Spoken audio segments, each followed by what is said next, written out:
This last phase I'm going to cover is what I call a loft phase. There's a lot of power in here, and you get some really neat abstract shapes from doing it. So I'm going to start off by putting a sketch on my top surface, and I'm just going to draw a circle. And I'll dimension that guy to 3 inches. Now we need to build a new surface. This is the one time we're going to create multiple sketches and then use multiple sketches to make a single part. So we're going to finish the sketch, and then we're going to create a work plane, and we're going to base on there, and we're going to offset it. I'm going to just do 3 sketches, so 2.5 inches. You could do as many sketches as you want, but you want the total vase to be maybe 5 inches tall. So sort of split that up as necessary. So now I have a new work plane called plane 1. I'm going to start a sketch on that surface. And right now I'm going to start looking at the top. And I'm going to make a square. Do a center point square. And I'm going to hit E for equals. And I'll dimension this thing to be, I don't know, 3 inches also. Sure. All right, back to my other view. And now we're going to create another work plane. And this work plane will be off of the first work plane. So I'm going to click work plane, or I can base it on the bottom. Actually, it's based on the bottom, so that way it's easier to control everything. I'm going to have the offset for this one be 5 inches. I'm going to start a sketch on top of here. And I'm going to do a polygon.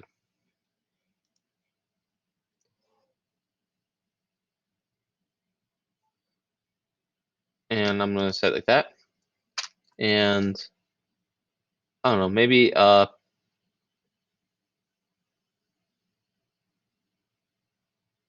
octagon. Let's do an octagon actually. Yeah, actually let's do a septagon, so 7-sided. I'm going to want to constrain this guy, so I'm going to set a vertical constraint between this point and here, just so those are up and down. And I'll dimension the total height from bottom to tip to be 3 inches also. These could be different numbers. This could get wider and narrower. We can do a lot of things with it. In fact, we'll do some modifications after just to see how things change. So now I have my overall shape for my vase. Now we're going to do what's called a loft. And we're going to select our first profile, our second profile, and our third profile.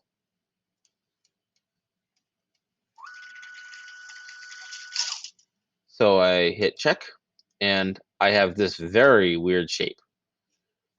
So we can change this quite a bit. If I want to go back and change the top from a septagon to a hexagon, it might.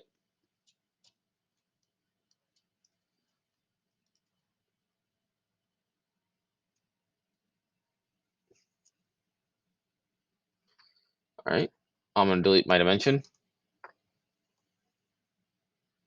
Okay, so changing that profile is going to cause problems, so we will not do that. But I can make it, I want this to narrow in the middle, so I'm going to go back to my sketch 2. Let's make this 2.5 inches. So that's smaller now. So it kind of gets narrow in the middle, and I can make it even narrower. So if I go sketch 2, maybe I make this 2 inches. So it kind of narrows and winds out. I can tweak all sorts of things here. I could add more profiles. I just want to delete the loft and start over again if that's the case. I do want to soften the edges here. I definitely need to do the bottom. And then I'm actually going to soften all these edges because I found that makes them looks a little neater.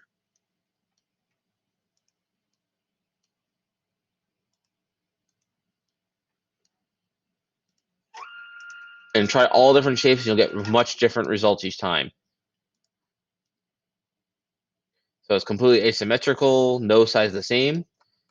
Something very interesting. And now we can shell this guy out.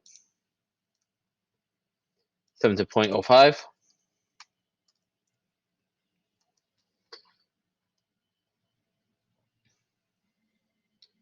And I can still play with this more. I could go back to my initial plane, so maybe make this guy 2.5.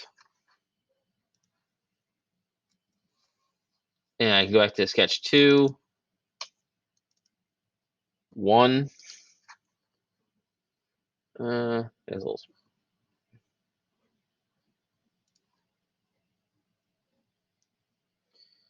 And that's a really neat look. So that is a loft vase. You can add more planes. It can be more than 3. You can just do 2.